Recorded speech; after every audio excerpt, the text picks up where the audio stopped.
Welcome to Chats at Arcadia. I'm Dan, And I'm Mike. and each week we explore topics that have recently captured our attention and will hopefully capture yours too. Let's dive in.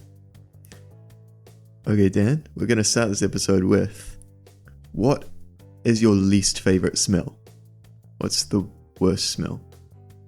Well, when I think of the worst smell, it'd probably be like when I'm doing chores. One of the worst chores, specifically because of the smell, would be throwing out the garbage, because I just can't stand the smell of rotting refuse. Yeah, that's pretty gross. But I think I have something worse. Something worse than rotting trash. Yeah. Blocked drains. Have you ever tried to unblock a drain? I don't think I've done that personally.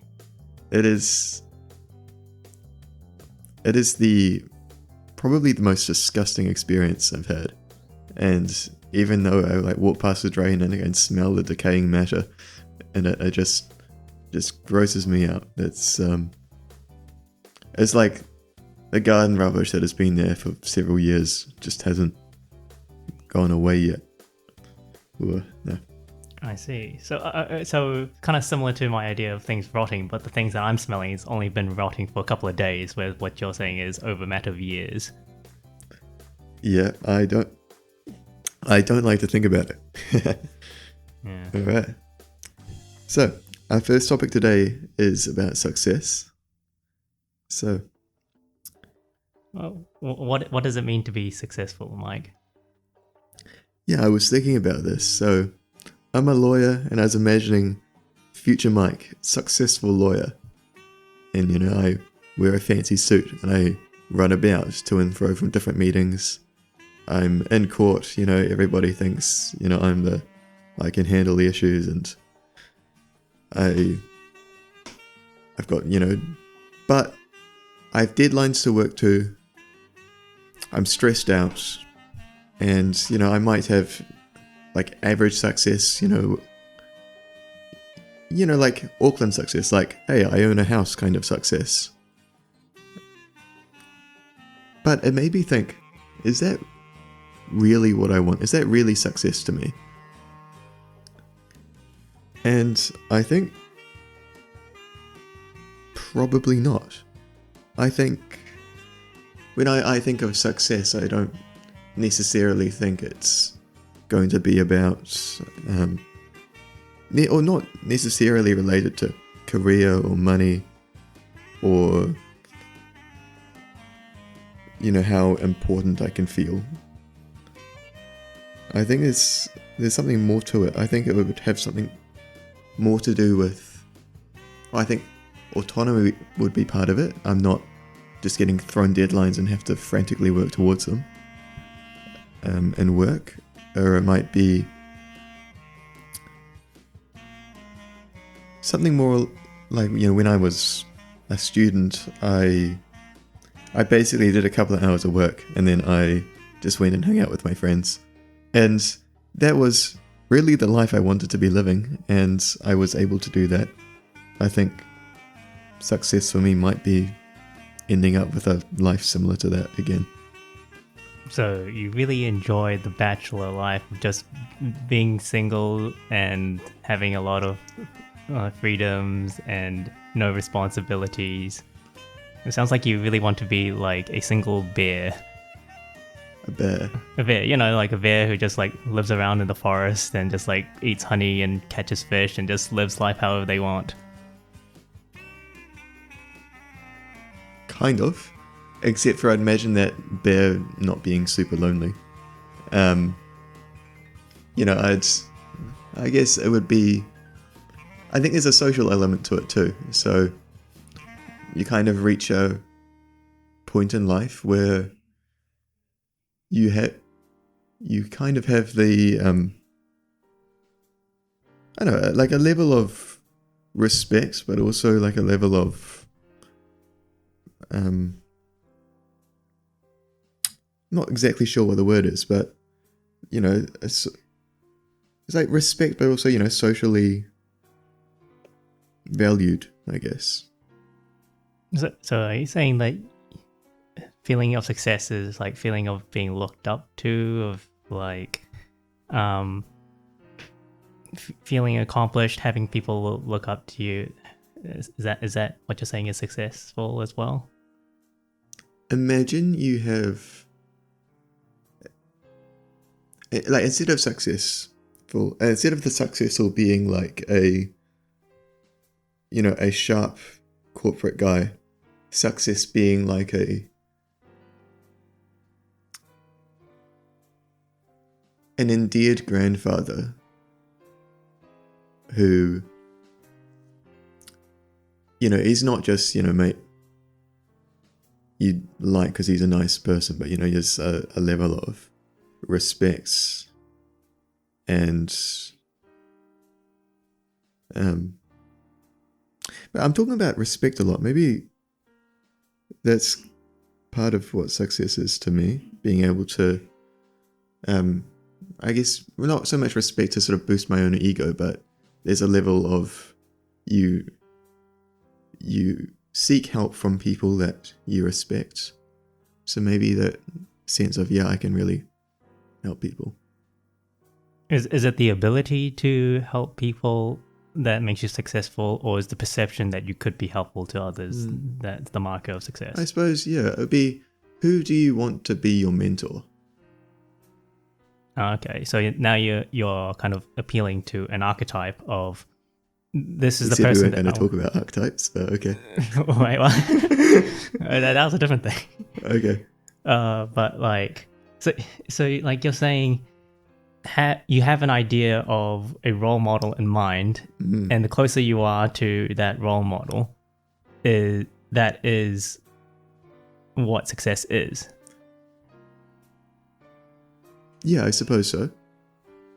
Right, and in your mind right now, that idea of success, that role model is you from your early 20s, in like you were just kind of living life however and enjoying things. Well,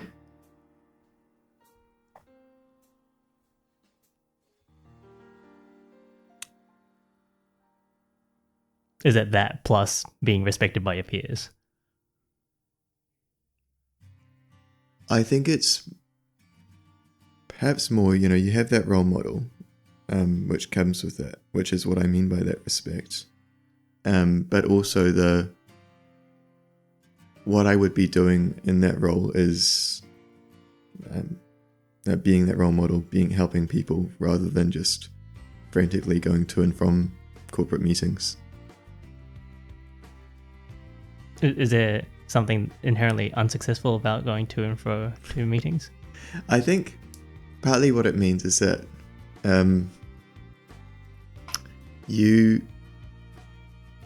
when I think about the busyness of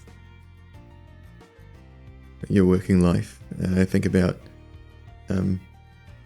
being thrown unworkable deadlines, having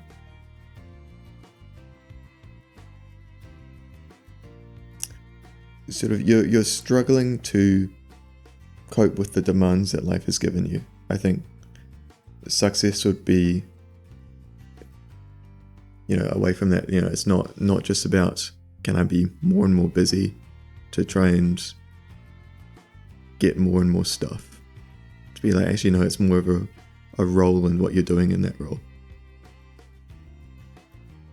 Interesting. So I was going to ask you the question of, imagine you have two CEOs of two different companies of like similar levels of wealth, whatever. One of the CEOs is a hard worker, attends like all the meetings, his calendar is completely full, and it's really hard to like find time to talk with that person because they're so busy. And the other CEO is much more relaxed, like, I've got things kind of handled, or I've got people handling things, and I'm only attending like maybe 1 or 2 meetings a day, and I spend most of my time, just doing whatever I want. Are you saying that the second one is more successful in your eyes? Or is it the first one who has more responsibilities and is like more crucial to the company, because if that person leaves, then the whole company would probably collapse? Yeah, I'd say the second one.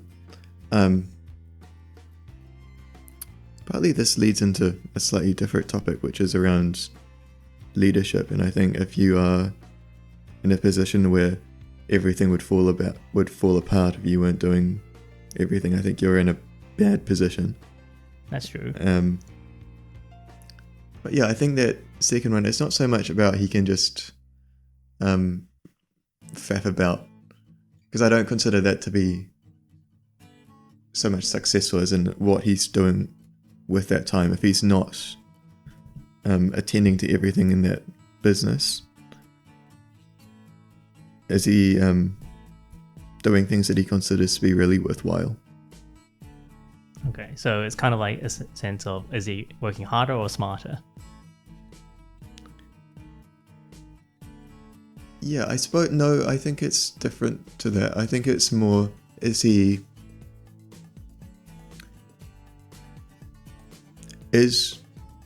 what he's working on with the resources that he's given, things that he considers to be the most important.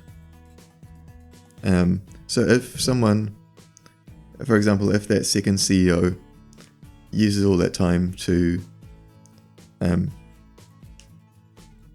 spend with his family, I reckon that'd be more successful. Then he can be a better dad. Or if he's but you know, if he's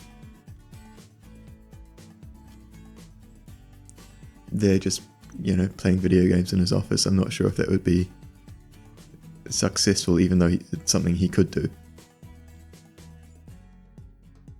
So it sounds to me that what you're saying is that a person is successful when the things that they consider to be of importance is what they spend their time and effort on.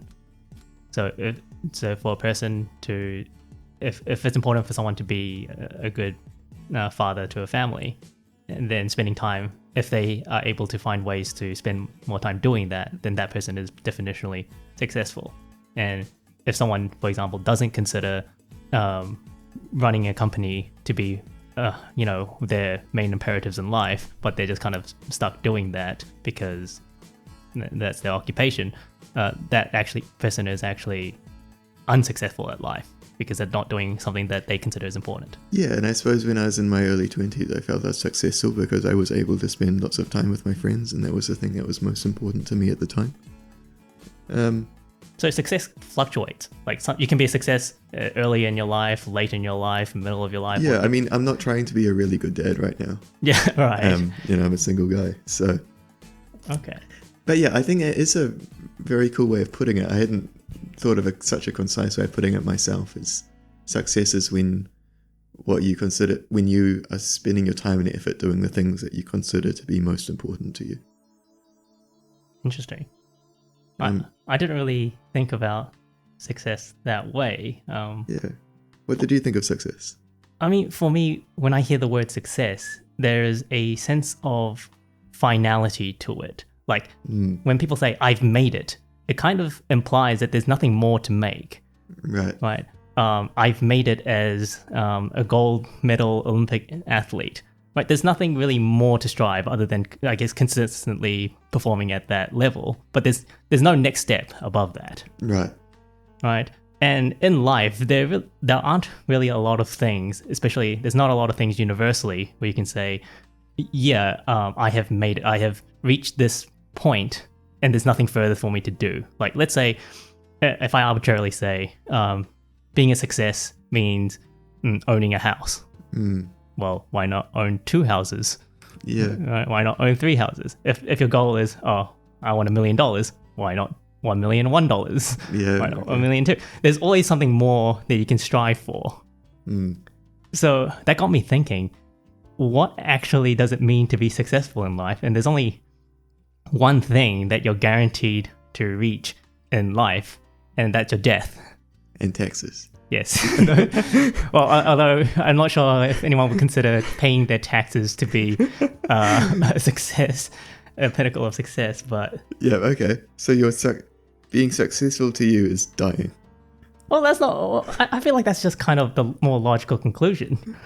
Like, it's not by definition, really. Right. So could we be more successful by speeding up that process? So I mean, start smoking, happy. I mean,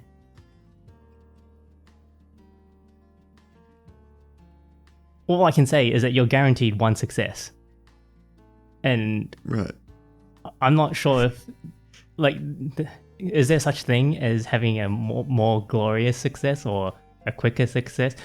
I think success is just a state of being, isn't it? And it's diet. I'm not saying that we should all be trying to die, but there is nothing else in the world where you can say, well, yeah, this is it. There's nothing more to achieve. Like, you die once, you succeed in dying, and that's it. There's nothing more to do there. Right, so everyone's successful. I mean, if you want to take it that way, yeah, sure. Right, so there's if like a boy racer dies in a car crash, is that the same as someone dying from cancer when they're like 90? Are they equally successful? I don't think there are gradations of success by this definition. Okay. It's just you succeeded at life. Right, okay. Oh, congrats, I guess. You lived a life. Yeah, a life has been done. Okay. But yeah, I guess that's a more cynical way of answering the question, because I don't think there is anything in the world, I guess materialistically, that you can say that is success, or you can't point to any one thing and say, yeah, that person is successful. I mean, unless there is an event in your life that you can point to and say, there is something that profoundly changed and I can't go back, and it's like, and on top of that, there's nothing more to achieve.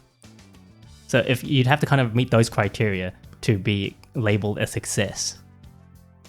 Right, so it's a pinnacle of life and there's nothing more to achieve. I think definitionally that would have to be what success is. And if I think about my own life, I'd say the only thing that where I can, the only event in my life that I can point to where something like that has happened would be when I came to know Jesus. Right. How did that affect your life? Well, it changed my life in that I wasn't just living for very arbitrary things, living for myself, living for money or relationships or anything like that. I was living for a greater purpose, something that gave me meaning. It rescued me from my sin. It gave me new life. It gave me a new family. It changed my life, and it irrevocably changed my life in a good way. It's not something that I can go back to, that I can go back from. And there's nothing more for me to achieve, because once I have been saved, it's like I can't be saved more. Yeah, that's cool. You know, we talk about that you don't achieve salvation, you receive it as a gift. Yeah, that stuff reminds me of, I think when I was about 20, I read Tim Ferriss's 4-Hour Work Week. And his definition of success is very much, you need to get yourself a passive income so that you can have experiences rather than accumulate possessions. So you free up time because you are going to die, and you need to have experiences before you die, because otherwise, you know, your life would just be working and then death. And reading this as a very young guy, it kind of spooked me, being like, yeah, man, he's got a point. Like, if I don't get these, or if I don't get these grades and don't get a good job, then I won't get enough money, and then I'm gonna die, or if I never get married, like I need to do that because, I need to have that experience, and because, life is short and I'm gonna die. And I need to travel because, I want to have those experiences, and life is short and I'm gonna die. And I think for me, it was a time where I came across a verse in the Bible, 2 Corinthians 5. It's talking about the resurrection of Jesus. And it says, "And mortality has been swallowed up by life." And it blew my mind, because I was like, yeah, that point that Tim Ferriss is making was a good point. But it's not true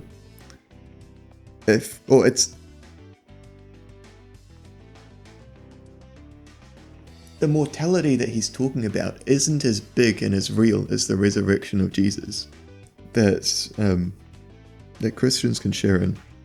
And I realized that actually that sort of success that I was that definition of success that I had been looking at, that, you're having good experiences, that's just blown out of the water by the hope of eternal life with God. And it means that, even if my life kind of sucked, like if I had an accident and I was stuck in a wheelchair, I wouldn't be able to have good experiences, but I can still have more success and hope than I could have otherwise. Yeah, so what did you say the author's name was? Oh, that's Tim Ferriss. Tim Ferriss. Because, the two problems I see with Tim Ferriss's worldview there is that, okay, from the Christian perspective, we have eternal life, so we will have an opportunity to do all those things, or experience all those experiences. And greater things. And greater things, because we have an eternity to look forward to, right? But even if we go from his, what I presume to be a secular worldview, right, it actually still doesn't really work out, because, let's say I, in an attempt to maximize my experiences, I visited 20 countries in my lifetime. Well, why not 21? Yeah, right. Why not 22? You're still a failure by some lens, because you did not, achieve everything that you maybe potentially could have. And after the 80 years, all of that, and you pass away. If this is all there was to life, then those experiences disappear with you. They're meaningless. Yeah, absolutely. In the book, he talks about, the meaninglessness of owning a lot of possessions, and you need to have experiences instead. But he doesn't count, actually, experiences can be pretty meaningless too. Yeah, kind of a case of, if a tree falls in a forest and nobody's there to experience it, did it truly happen? So we've discussed how success in terms of real world success, as well as the philosophical side of things.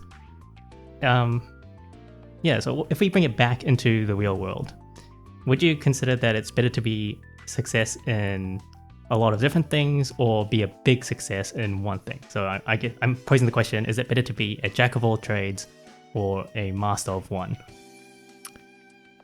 Yeah, it's an interesting question. A couple of years ago, I saw a book on a bookshelf, and it was called Think for Yourself. And I was like, do I read the book and learn to think for myself, or do I not read the book and then I am thinking for myself already? And anyway, this was enough of a quandary for me to think, okay, that was a clever title, I should read that book. And that book was very much on the side of being a jack of all trades. Or it talks about being a generalist. And I think a lot of the points that were made were being, a lot of experts aren't actually very good at understanding their field of expertise. So, for example, in the early 1980s, most computer experts would not agree that people need computer in their homes. And talks about like medical experts would have a bias towards diagnosing an illness as being in their area of expertise. So a cardiologist is going to, when presented with a list of symptoms, a cardiologist is going to think that it's a heart problem, even when like a GP probably wouldn't. And so they, like, being an expert actually gave them a bias. And so I'd say, yeah, it's better to have a broader understanding of things. I see. But if you have a broader understanding of things and not as much depth of knowledge in that particular field, isn't that also a danger? Like, for example, I work with a lot of people kind of in the data/IT kind of world, and the vast majority of people who I work with, I would classify as kind of generalists. They're not really good at any particular one area, but they have kind of shotgun knowledge of a bunch of different things. And as a result, they have very surface level understanding of some of the things that they talk about. And like, let's say they do a presentation on something. Vaguely speaking, superficially, it looks very impressive and like, oh, that thing makes a lot of sense. But to any expert watching that presentation, they often kind of, raise an eyebrow and say, that didn't make any sense, and that's not reflective of how things work in the real world, right? Because there's a fundamental misunderstanding of how this technology is used. Do you have an example of that? Okay, this is a classic example in the world of software engineering. There's a joke kind of well known among software engineers where you have a project manager who's asking a software engineer for a particular we need you to develop a software that can identify on this map exactly where every single we need to track where every single the location of every single chip that we place on an animal. Right. And that sounds very complicated. And the engineer just says, oh yeah, sure, just give me a month and I'll develop that. Right. No, wait, I think it's something like, yeah, just give me a week and I can develop that software for you. And then that same project manager asks, okay, and I also need you to figure out whether or not that animal is a pigeon. And the software engineer says, okay, I'm going to need 5 years and a research team to figure that out. Right. So the thing that seemed complicated to the project manager only takes a week, but the thing that seems trivial to the project manager is going to take multiple years and research team, because they don't actually understand why something is hard in software and some things are difficult. Right. But that's like not being a generalist, it's like not knowing much at all. No, but that's my problem, is that a lot of the generalists that I've talked to often become generalists by getting certifications in like introduction, basics and fundamentals courses. Right, okay. And they're not actually useful in the fields that they actually work in. There's a famous quote by Bruce Lee that says, I do not fear the man who has performed 1,000 kicks once. I fear the man who's performed one kick 1,000 times. And I think there is some good wisdom in that. And if someone dedicates a lot of their time and effort into really understanding something, then that person becomes highly competent in that field and is actually very useful. And it's part of the reason why everyone in the modern world is so specialized in what they do. Like, we don't just have, as you say, we don't have a generalized doctor. We have cardiologists who specifically solve heart problems. And yeah, maybe they might be tunnel visioned in what they do, but when it actually does come to time to, let's say, perform open heart surgery or prescribe some sort of medication that could save someone's life, like, I would trust the cardiologist to solve a heart problem 9 times out of 10 over a generalized doctor. Right, so it depends on the kind of task. No, I think just in general they tend to be more competent, and just because you're a specialist in one thing doesn't mean that you can't dabble in other things. Like I used to work with a software engineer. He was great at what he did. Great coder, really understood our code base. And if you ask them some questions about like design ideas or what are some business ideas, ways that we can advance the business, he would actually have some amazing ideas, specifically because he understood the software so well. Right. Yeah, I suppose in my work, so I'm a lawyer, but I think you may be, like, it's very often that you can get a really good idea of doing one thing that comes from a completely different field. And so having that broader knowledge base was actually like, it's really helpful for developing a sort of creative way of handling that situation that has nothing to do with where that idea came from. How creative can you be in the world of law? Because the laws are kind of there, solid in place. You can you change? You can't change the law. You're all under the same law. Yeah, but it's about how do you work this particular situation. So, I mean, usually, like, when stuff goes to a lawyer, it's because you're kind of in a messy, grey kind of area. And then part of, lawyers might need to figure out, okay, well, what can we do in this situation? And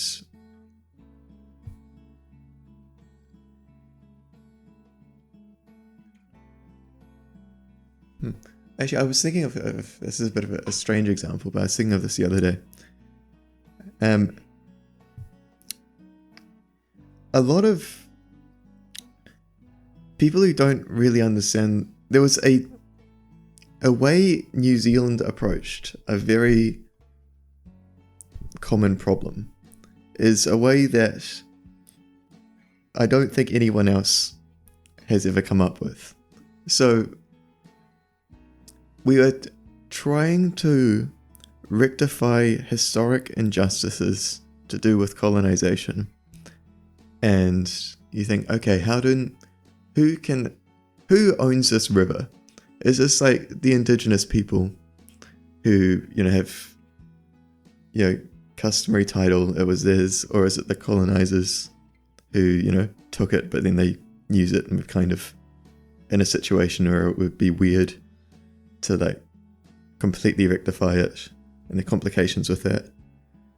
Anyway, someone had this brilliant idea. The river is a person. Now, that sounds pretty out there. But if your question is, well, we're trying to figure out how do we rectify historic injustices in a way that's practical going forward. And they borrowed an idea from company law. So essentially, companies are people. You can owe a company money, a company can owe you money, the company can own property, you can sue a company can sue you. They kind of have they're treated like people in a legal way. And that's helpful because, companies have governing bodies, and people who act like a director of a company needs to act for the company, not for themselves. There's a lot of laws that have been developed around the governance of companies. And if we sort of start treating the river the way we treat a company, that could actually be a really practical way of thinking about how do we like co-govern in a way that doesn't cause further social issues relating to colonization.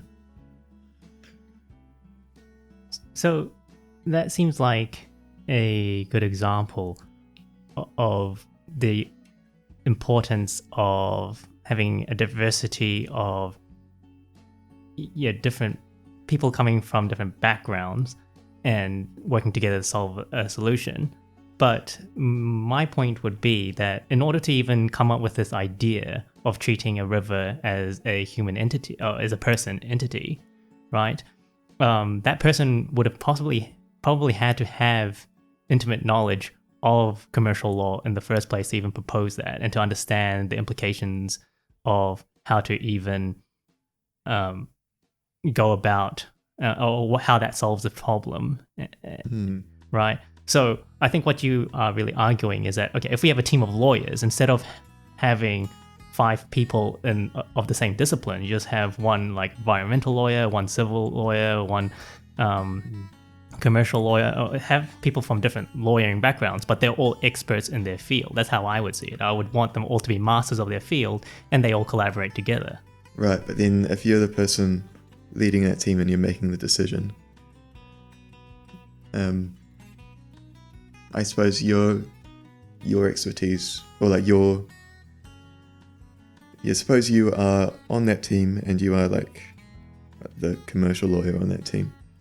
Your needs, like, yeah, you are relying on the different people, but it's like you kind of need to put aside your own expertise to listen to the like the general team.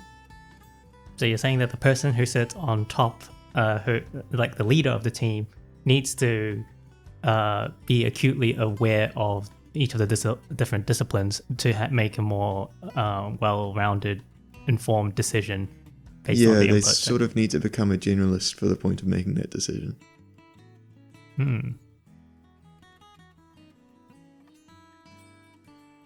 Interesting. I guess part of me is also just thinking from, I guess, a bit of a just this idea that it's kind of easy to be a jack of all trades, because, I mean, would this be a correct assessment in saying that, well, let's say you are a top tier environmental lawyer, I know everything about environmental law, and then you're put in this team as the head of the team. Would it be that difficult for you to pick up a little bit of everything else? Like, oh, okay, I want to learn a little bit about commercial law, learn a little bit about civil law and whatever, and you become a generalist. So I think it's actually somewhat easy for a master of one thing to become little mini experts in other things. I don't think it's easy for the other way around, where someone who's good at a lot of little things to become an expert in one field. Yeah, okay. Yeah, I mean, potentially they'd have to do all the, like, and I suppose they probably wouldn't know what it takes to be a real expert. I suppose if you've been doing something for 10 years and then you try and do something else, you're like, yeah, I can kind of get a sense of what it's like to have been doing this for 10 years, and the depth of understanding you might have, as opposed to if you've just done one thing. Well, for 10 years you've done one different thing a year. So are you saying that people who are specialists in one thing tend to be more susceptible to the Dunning-Kruger effect, where, oh, I've learned a little bit about this other thing, so now I feel like I'm an expert in it, because they haven't had that experience of going over that hump of understanding that, no, there's actually a mountain of information that I just don't know. Or perhaps you have more respect for other experts, is what I'm saying. If you're a generalist. No, if you're an expert in one thing, you might have a respect for another expert, because you might have a sense of the kind of depth of understanding they have. There's a very famous line from the film John Wick. Oh yeah. Where with John, a pencil. Not the pencil. Where the main villain is describing the protagonist John Wick and explaining to his goons basically why John Wick is such a danger, why he's such a threat. And he describes him as John Wick is a man of focus. And when he wants to get something done, he will not stop until it is achieved. That's kind of how I view someone who's a master of one thing. I will not stop until I have mastered this craft. until I become the John Wick of nuclear engineering or something. Right. But I think that rings true for a lot of human achievement, is when we have our eyes set on a goal, we will pour in our heart and soul into that thing until we master that thing. And a good example of that is all the advancements we've made with going to space. Okay, right. Like, it took a combined effort of not just a group of talented individuals, but people who had this shared dream of going into this unknown world, this faraway land of space, that someplace that we've all seen, and very few of us have ever actually visited or been able to visit. And as a result, over the last in just a couple of decades, it actually hasn't been that long since we've been trying to go to space, really. We've made so many advancements in technology, space travel technology, to get us to the moon, get us to Mars. It's been pretty astonishing.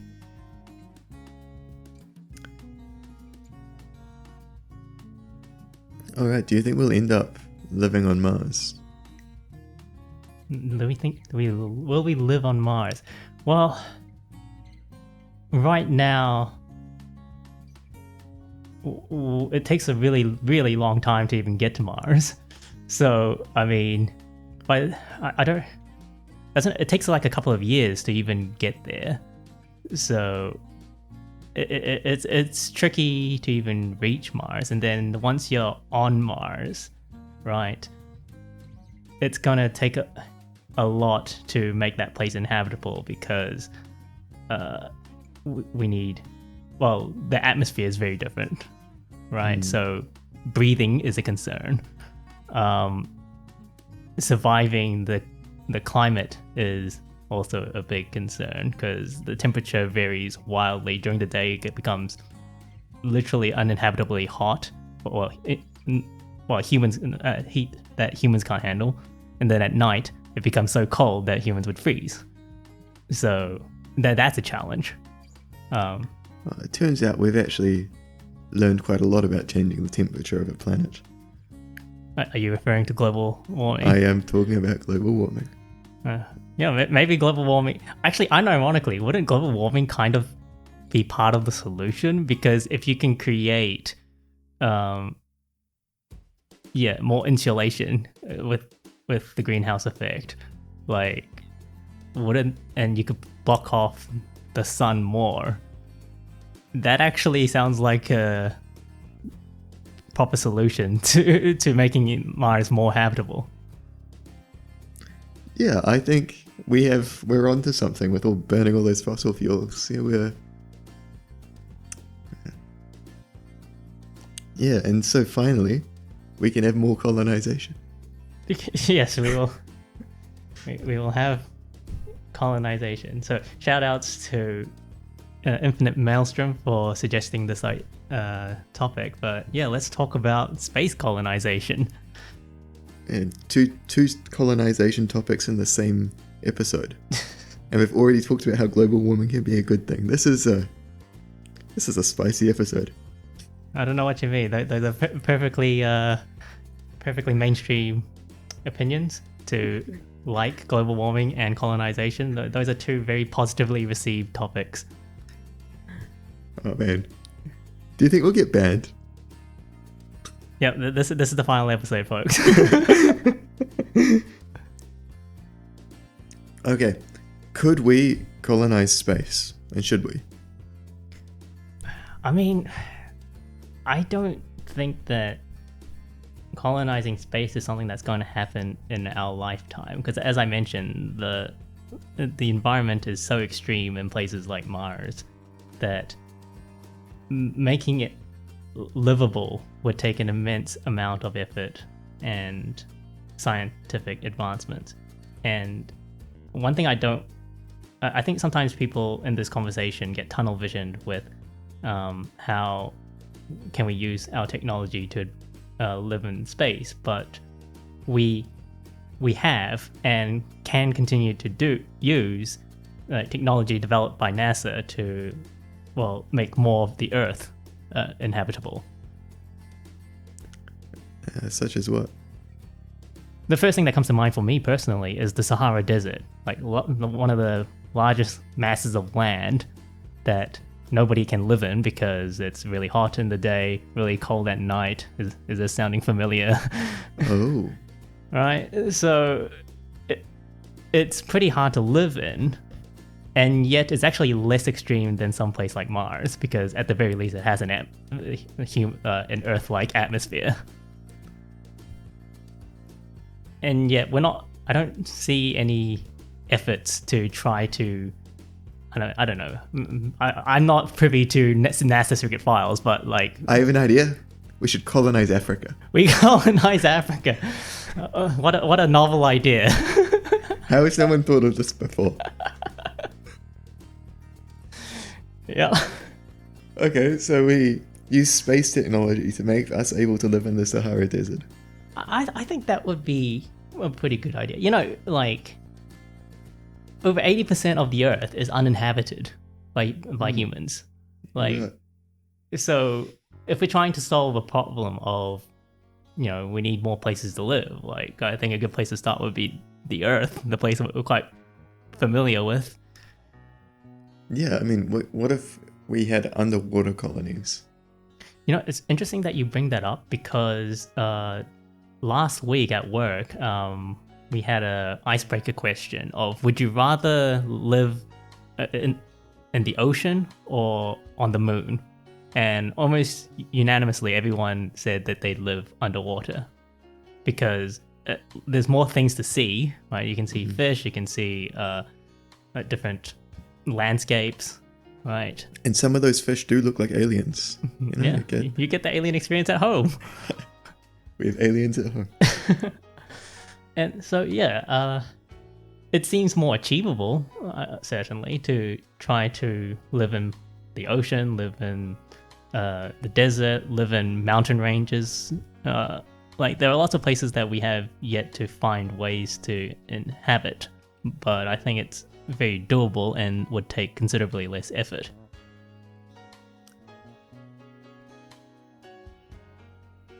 Right.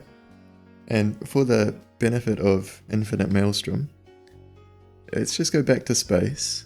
And suppose we do figure out how to live in space and we come across alien life.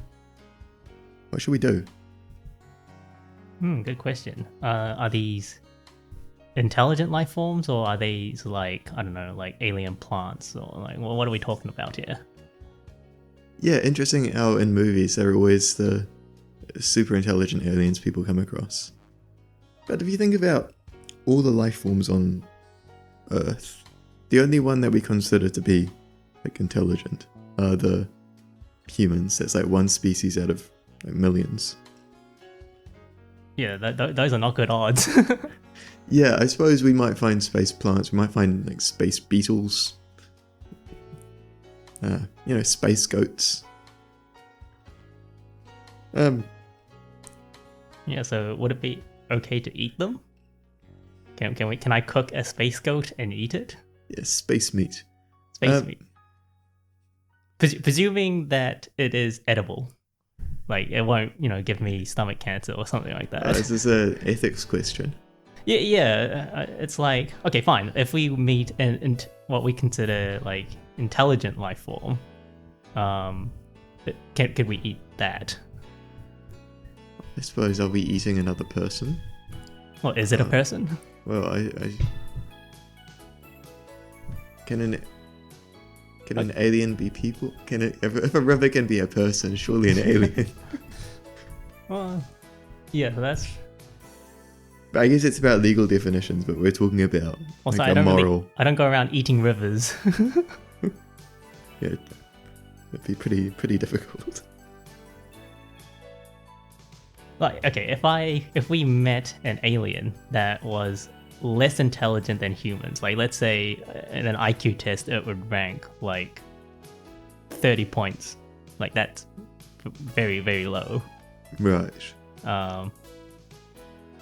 would we be allowed to ethically eat it? I suppose if you're desperate, I guess, you know, would be thinking, can we eat monkeys?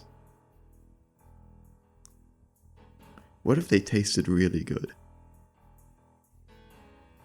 Yeah, so that's the thing, right? Like, I never bought into this idea that it's unethical to eat some animals because of their intelligence level.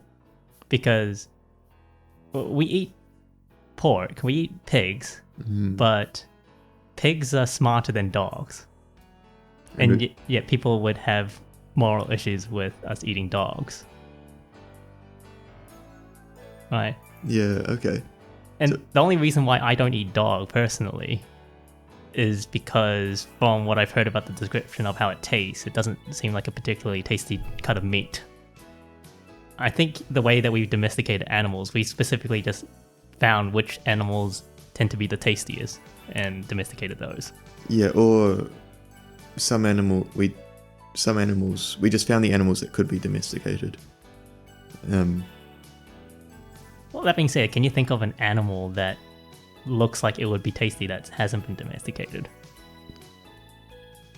So I've heard that it's very hard to domesticate rabbits, even though people do eat rabbits, and people do keep them as pets. But I think it has something to do with they just breed too much, and somehow that makes them too hard to properly domesticate. I've never had rabbit before, but from what I hear, it's not actually that tasty cut of meat either. Right, I've just heard of people going on, like, you know, trips and trapping rabbits and then eating them. But yeah, I haven't thought about it in terms of taste. I did hear that they had a trouble naming the great tortoise because live versions of the species never really got back to the centers of scientific, centers of science in the world because people just kept on eating them. Apparently they just tasted amazing.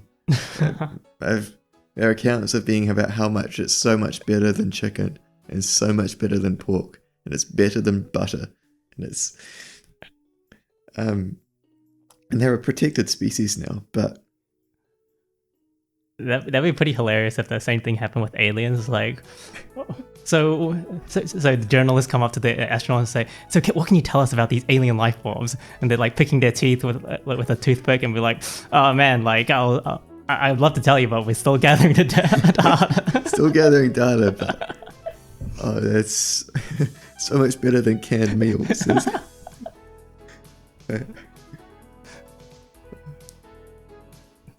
Okay, so I think okay. For some reason we've said that yes, it's okay to eat alien life forms. Well, here's the thing: if they're healthy and if they are not intelligent in the way humans are intelligent. So would you have objections if we could communicate with them? Yeah, I suppose it'd be a bit like you're bordering from eating animals into cannibalism at a point, even though you're a different species. Okay. What about enslaving them? Like we have, everyone dreams of having a monkey butler. I'm sure everyone has dreams about having monkey butlers. Sorry, I thought you were going to say everyone dreams of having slaves. Well, people have work animals, right? Like if we came across, alien cows or alien horses, people put those to work. Yeah, no, but that's a bit different too. No, I'm saying if we had an alien species, there was an alien out there with human level intelligence, right, and opposable thumbs, and basically we're very humanoid-like. Could we enslave them? At that point, it's just a different human race, really. So. Well, why are they human? Well, Okay, so they're like humans in every way, except they're not human. They're not related to us. Yeah.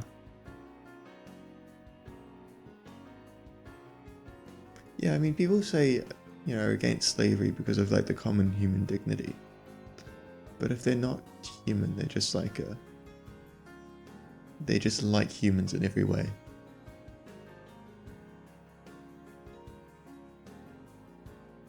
I think there's a point where like, yeah, but if they're exactly like humans in every way, and rather than more like animals, then maybe I don't know. Do you have an answer? Well, I don't really have an answer, but I don't see any objections to enslaving aliens, because if the argument is, well, this thing is very human-like, and therefore we can't enslave it, well, then that runs into an issue of what about robots? If we have robots that act and look like humans, are we not allowed to use them as robots? Can we not use them to do our bidding? Right. I think humanity extends as far as to humans. Okay, what if they were the same species or like species the same? Like you could have a kid with this alien. Okay, well, we're really going deep into this colonization, like slave baby kind of world here. This episode is unhinged.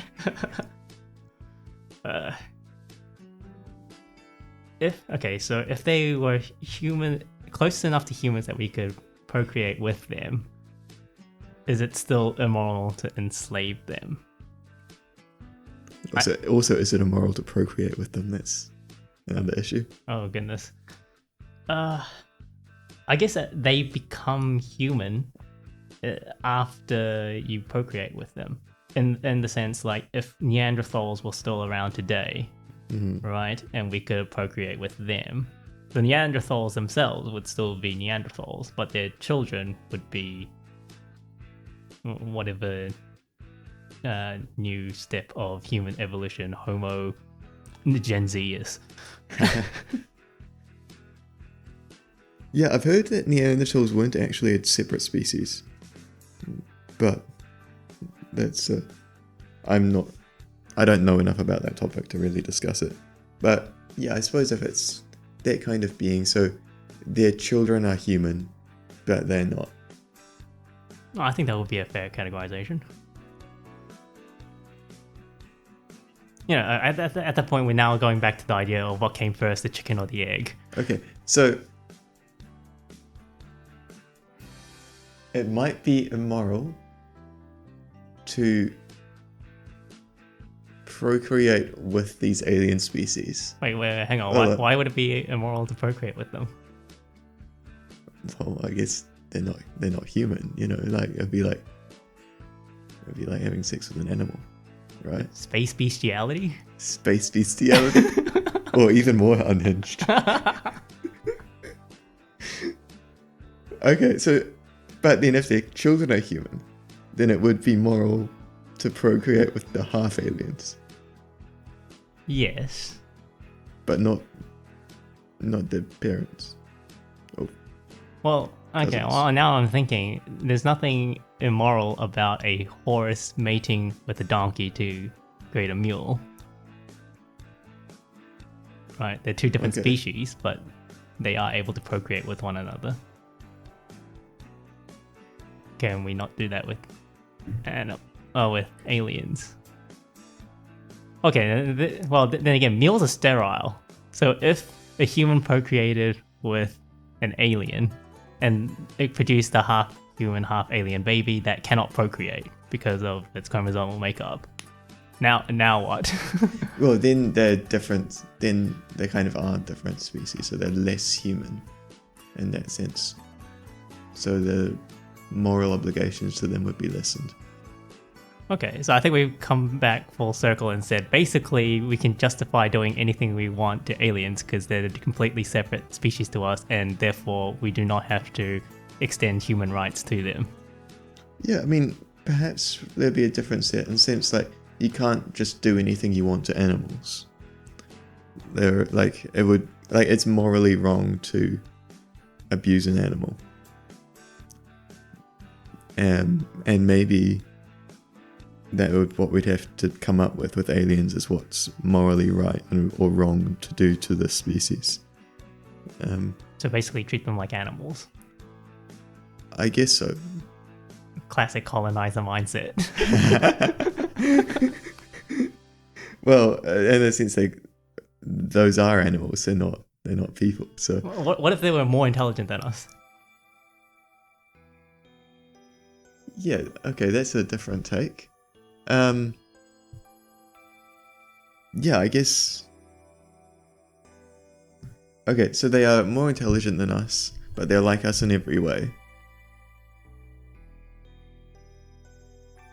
Because I think you mentioned it earlier that in sci-fi, aliens are often depicted as like these hyper-advanced race of humanoid things that, are much smarter and more enlightened than human beings. But we can somehow still enslave them. Somehow. The power of colonization is too strong.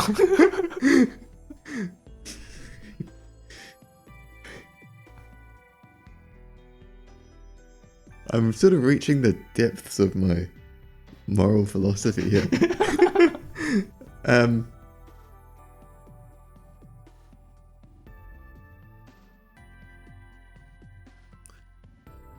Like, I mean, if it was a race of hyper-intelligent aliens, but they're also very hippy-dippy, like make love, not war kind of aliens.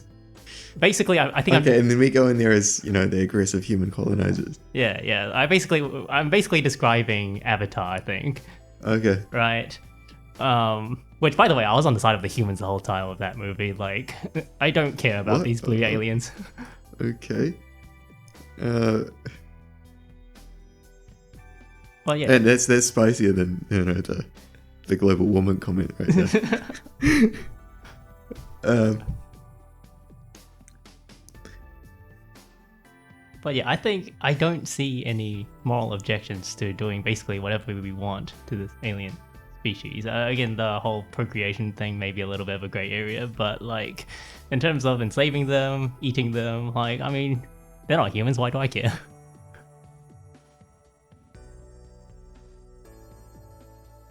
Or perhaps even if they don't share a common human origin, perhaps there's a commonality that comes from like similarity rather than origin. Yeah, but we have, even if we disregard similarities, we don't extend that same sort of those same rights to like chimpanzees.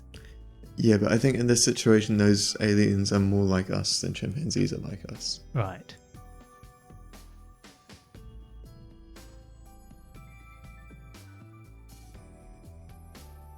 But I guess that's perhaps a different take on when you talk about like common human dignity. We're not talking about like the common origin of humanity, but the similarities that are between us and other humans. That perhaps it extends that way into aliens rather than by being the same species of having the same origin as us.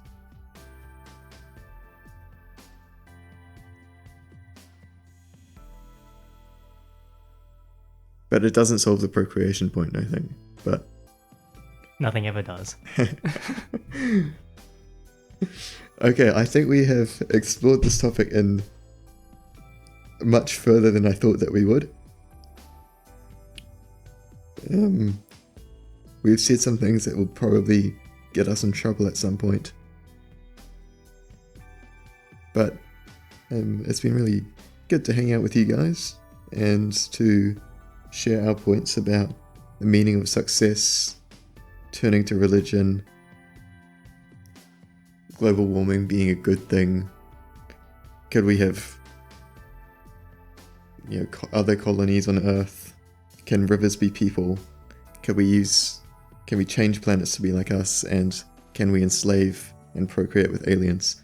This has been a wild episode. But yeah, thanks for your time. Thanks, Dan. Thanks, Mike. And yeah, remember to hit subscribe, leave a comment for any topics you want us to cover in the future. And yeah, till next time. See ya. Bye.